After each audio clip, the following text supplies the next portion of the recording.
Hello, my name is Sandy Adomaitis, the social media director for the Page International Screenwriting Awards, and your host for the Writers Hangout, a podcast that celebrates the many stages of writing, from inspiration to the first draft, revising, getting a project made, and everything in between. We'll talk to the best and the brightest in the entertainment industry and create a space where you can hang out, learn from the pros, and have fun. All right, I think it's time to do a show. Cool. And we are rolling. Hi, I'm Sandy Adomaitis. Hi, I'm Terry Sampson. And welcome to the Writers Hangout. Terry, how was your week? It was delectable. Did you have a special meal? What was going on? Oh, what would you have as your last meal? This will provide volumes. Oh, insight. Yeah, it would be the last one going out, the double In-N-Out burger. Oh, That's how I'd go out with that one. How about you? I only think about this for a few seconds, and it just freaks me out to think about it. And I always lean into grilled cheese. Yeah. A good grilled cheese sandwich and French fries. Yeah. And then I always think of my mom used to make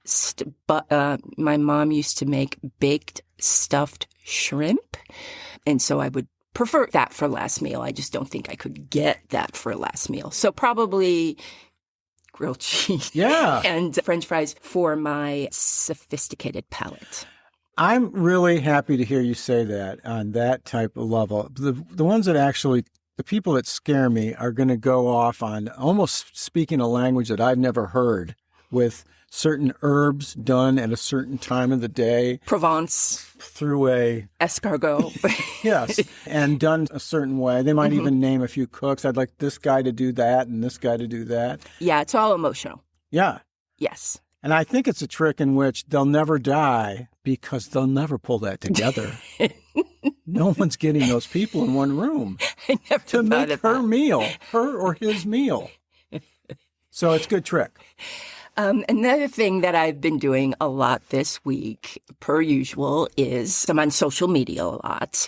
And I came across this interesting X feed or Twitter feed. Where are you, Terry? For me, I kept calling it Twitter. I'm giving up. It's X now. I would like to make a stand and keep saying Twitter, Twitter, Twitter, Twitter. But the X is starting to get into my brain, and I'm going to start calling it X. My issue is I've seen so many bad things happen on social media. I just distance myself. It's healthy. That's very healthy to do. But I hear that X is not going over well as a name. Right. But it's, well, you go through phases. It was like, well, I'm just going to keep calling it Twitter. Now I'm going to call it Twitter X. And now I'm just on X. The next stage is for people who aren't happy with X or Twitter is to call it bitter. I believe that's the next move. Yes. I'm going on bitter.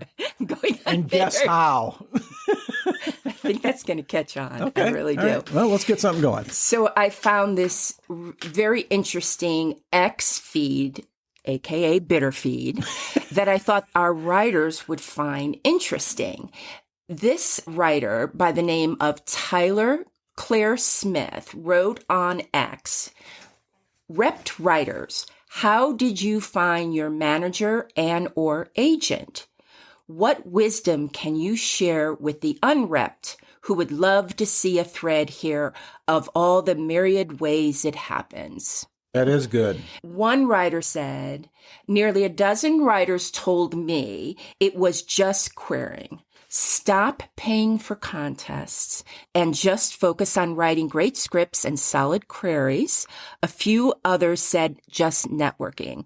Who would they send it to? Well, to a query would be to managers, agents, producers, production companies. And it's that query letter is probably in query email. Oh, sure. I got to ask, does this, I mean, obviously this must work for this person. Does this really work? Query letters? Yeah. Well, this person was basically saying, just write, just query letters. It was one of the first responses. And I, of course, don't agree with that. I think you should use every tool in the toolbox. And contests are a great way to get into the business. But... well, who has time not to? Right? Exactly. Right. Someone else jumped in and said, "Your best chance of getting repped." This was Jeffrey James Ong. And he's repped by UTA. Nice. United Okay. Talent Agency and Bellevue Productions. Nice. Great. He said your best chances of getting repped is to commit to all the ways one can break in. Submit to contests, write professional queries, network, host scripts on the blacklist, Coverfly, etc. Give yourself exposure. Really work on concepts and log lines. When in doubt, keep writing. And then Tom Sherrick said, went through the Roadmap Writers Career Writing Program and built a network of relationships with managers, execs. FYI, Roadmap Writers, which Tom just mentioned, is a friend of the Page Awards. And what is Roadmap Writers? Roadmap Writers is a screenwriting education and training platform for people looking for a guided path to professional success writing for film and TV. They have programs, and they are hosted by working industry executives and are designed to empower writers with tools and insights to elevate their craft and cultivate relationships with industry professionals. Founded in 2016 by Joey Tuccio and Dorian Connolly, Roadmap has helped over 300 writers get signed with representation, with countless others have got staff on TV shows and gotten their scripts optioned and sold. So, Do you know how long they've been in business? they were formed in 2016. Wow. And again, Tom is saying that he got repped by Roadmap Writers. So that is a program that's open to anyone. Just go to roadmapwriters.com and they have a series of programs that help you get represented. 300 since 2016 is really good. Yeah, and they're wonderful people. They love and respect writers. Also, on a side note, Joey finds homes for dogs. Oh, Yeah, it's pretty special. Laura wrote in and said, my manager followed me on Twitter and read 2 of her scripts on Coverfly. One script was on the red list from receiving contest accolades, which is the red list is part of Coverfly. Mm-hmm. He approached me and I sent an early draft of another pilot. Now, what is Coverfly? These are all programs that are out there and available. Right. What is Coverfly? This is via their LinkedIn page. Again, Page is friends with Coverfly. Connects emerging writers with Hollywood, guiding writers to improve their craft and career through partnerships with top competitions, fellowships, and coverage providers. We offer a variety of programs to showcase great talent while being good stewards of aspiring writers as they determine their next step forward. And it's free to join. Why not? Why not? I even put my picture on my Coverfly page. No, let it shine. Put it out there. Now, Susan Griffin commented, another one for Roadmap. Roadmap Writers introed me to my rep while I was participating in their top tier program. I got into the TT program having written scripts that won a Stowe Fellowship and had numerous prestigious lab contest placements. I've been taking generals and pitching in top tier. I might add the humans who run Roadmap Writers are amazing. They believe in me. They were always there for me. And they actually do this because they love writers and great writing.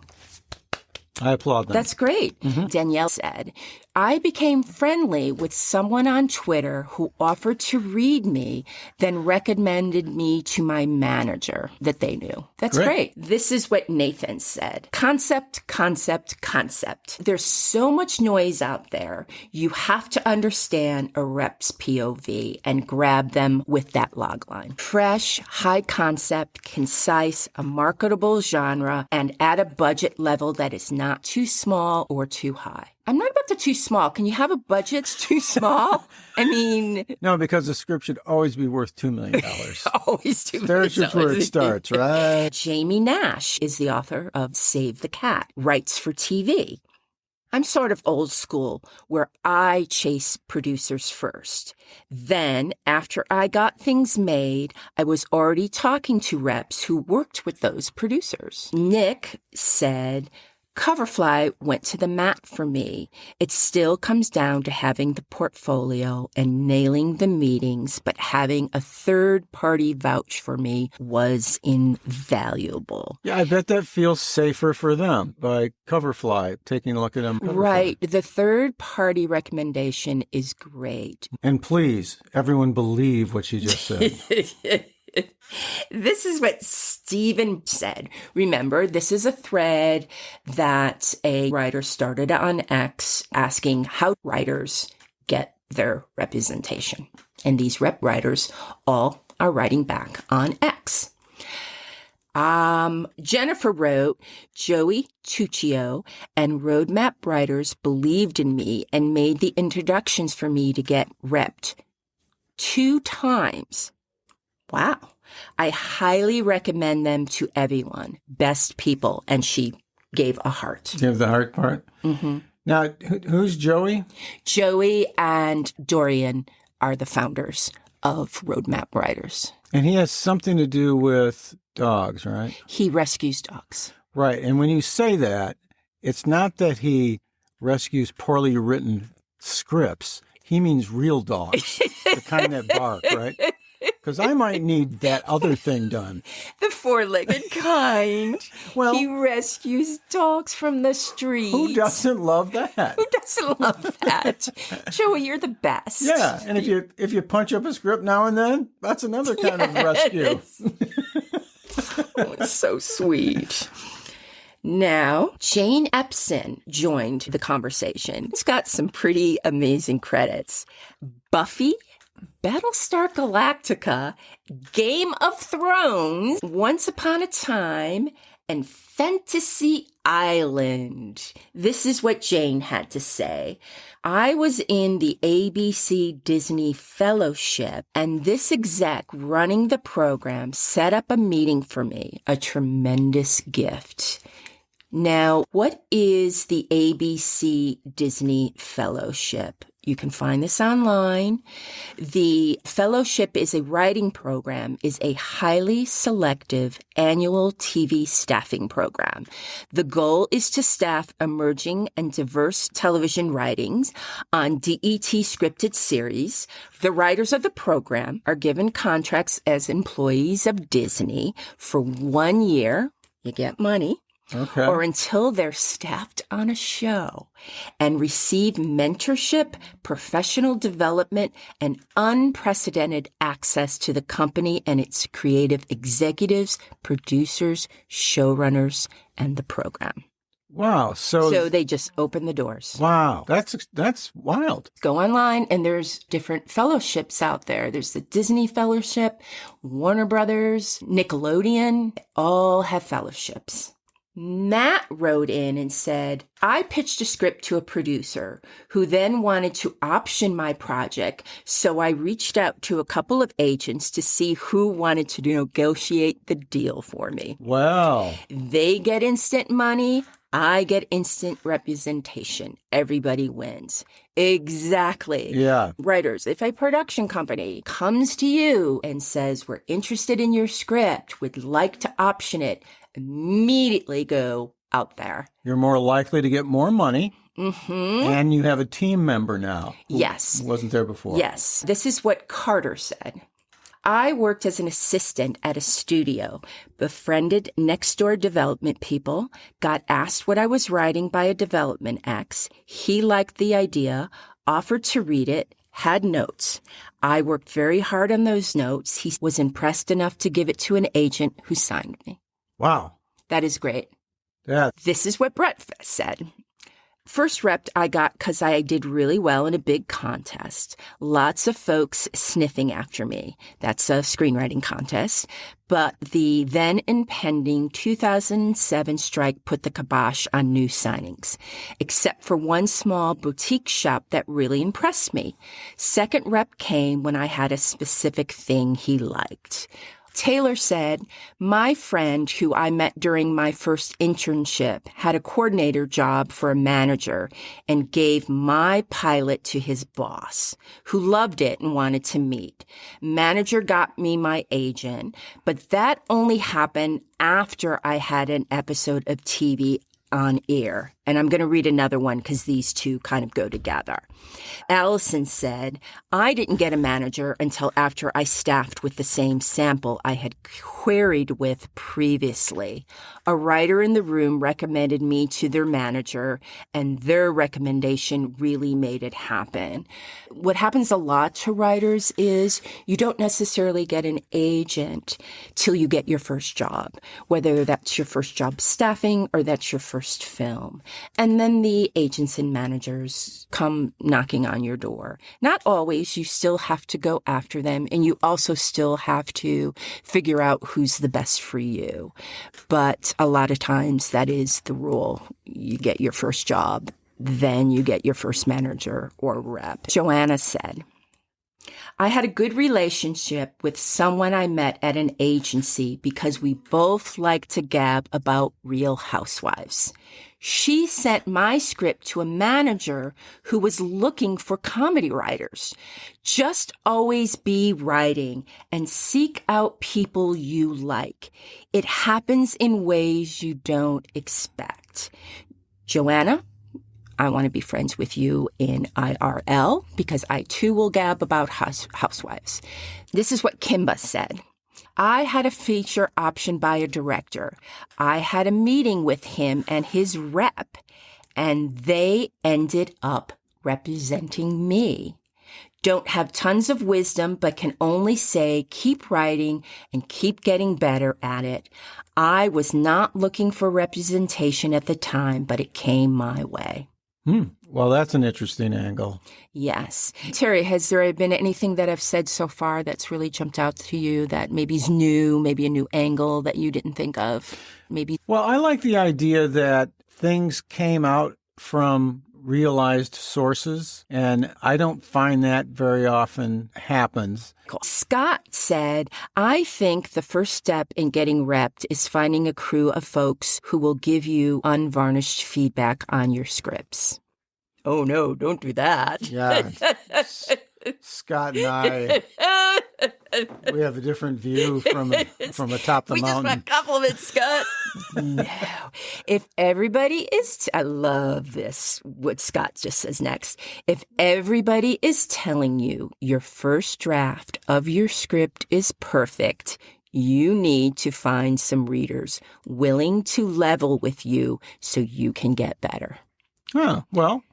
Love you, Scott. I agree with that 100. If you're just giving your script to family members that love you who are not in the industry, they're just so happy and excited for you and they want to be supportive. And I'm not saying that they can't give you good notes, but you really need to be able to give your script to people that are going to roll up their sleeves and give you the best notes to make the script better.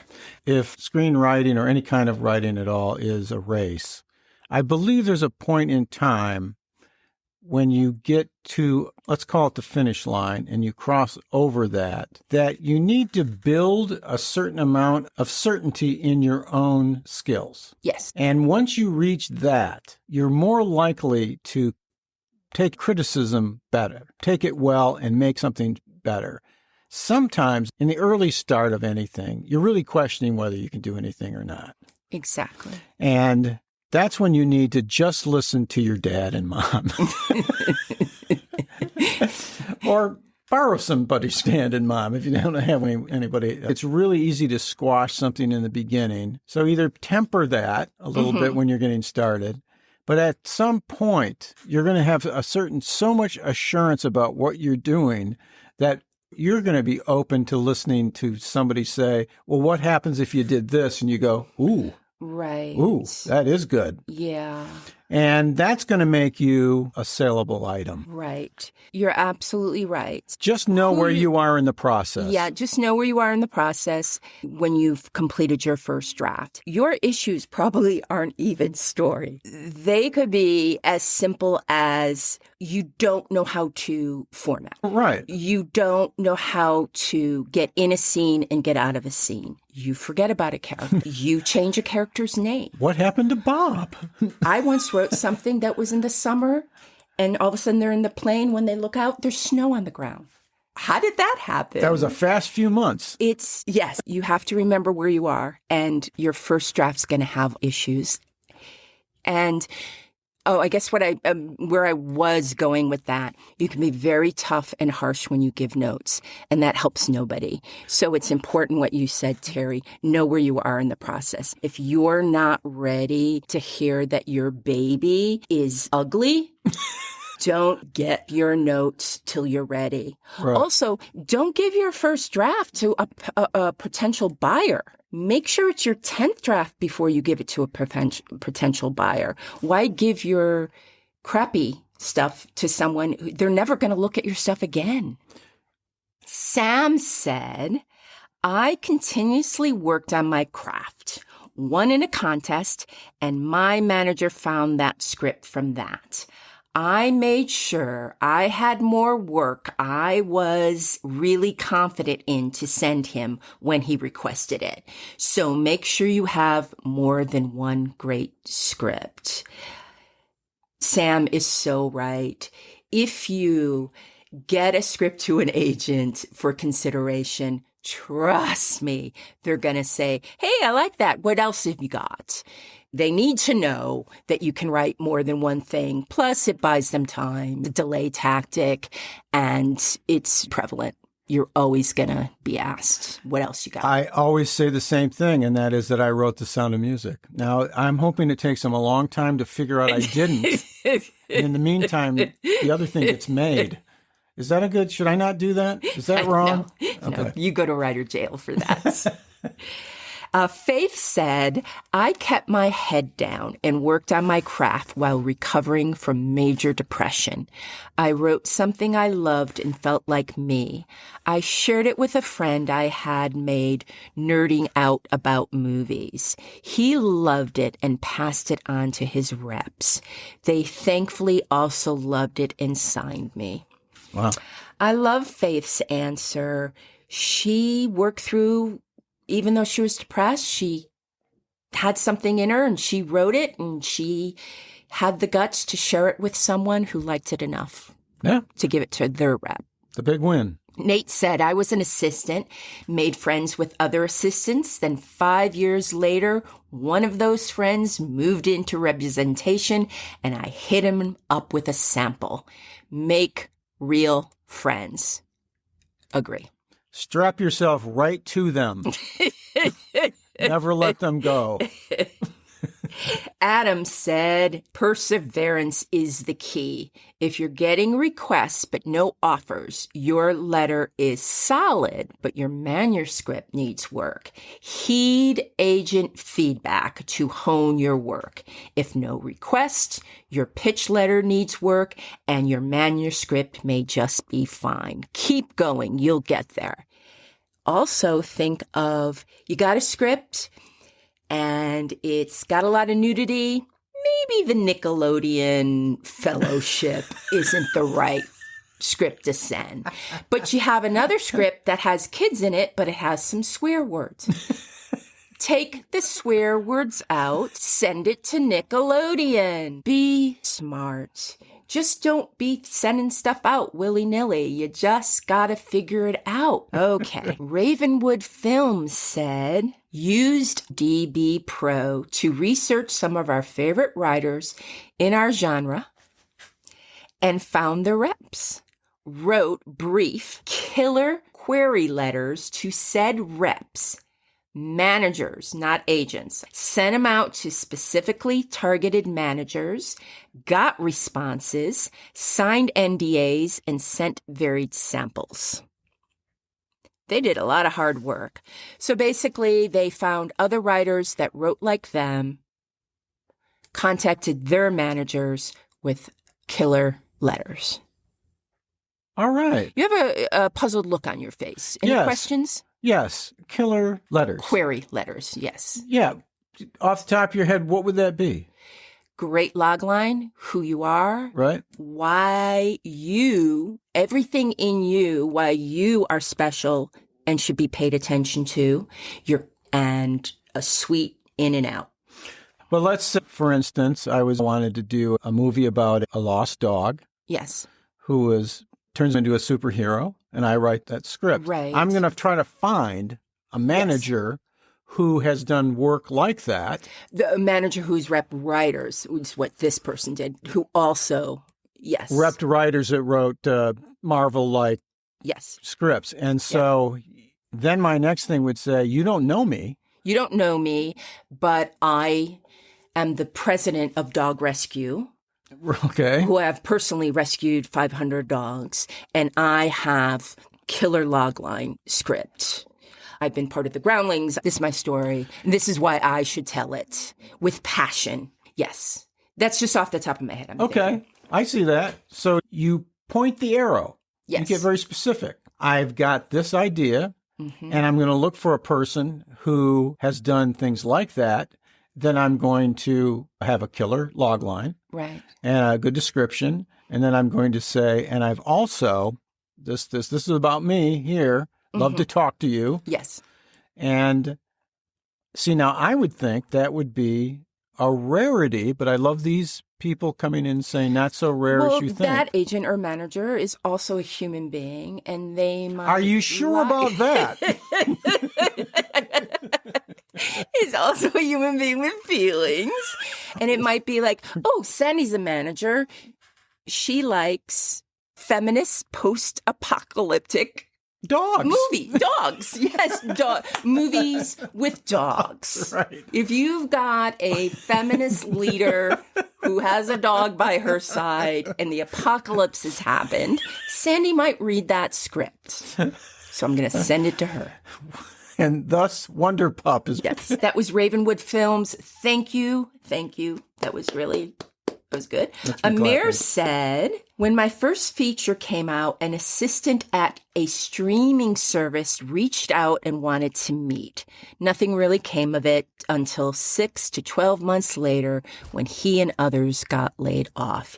He went off and created a management company and wanted to rep me. Wow. Great. Now, Amir also mentioned that he worked with Stowe Story Labs, founded in 2013. Stowe Story Labs is a nonprofit that works with screenwriters and filmmakers to help develop skills and projects with the ultimate goal of helping to get work made and seen. They do this through labs, retreats, ongoing mentoring, marketing experience, and long-form line writing programs. And coincidentally, they're opening up for applications on November 1st. Okay. So go check them out. They're a great program and why not? Really good people. Evan said, friends in writing groups. If your stuff is good, they'll look good passing it on to people they know. Writing groups, absolutely. This writer, Dan, said he wrote that Terrence Winter has the best story I've ever heard. He created an LLC agency, name only, and sent his stuff out with the agency name on it.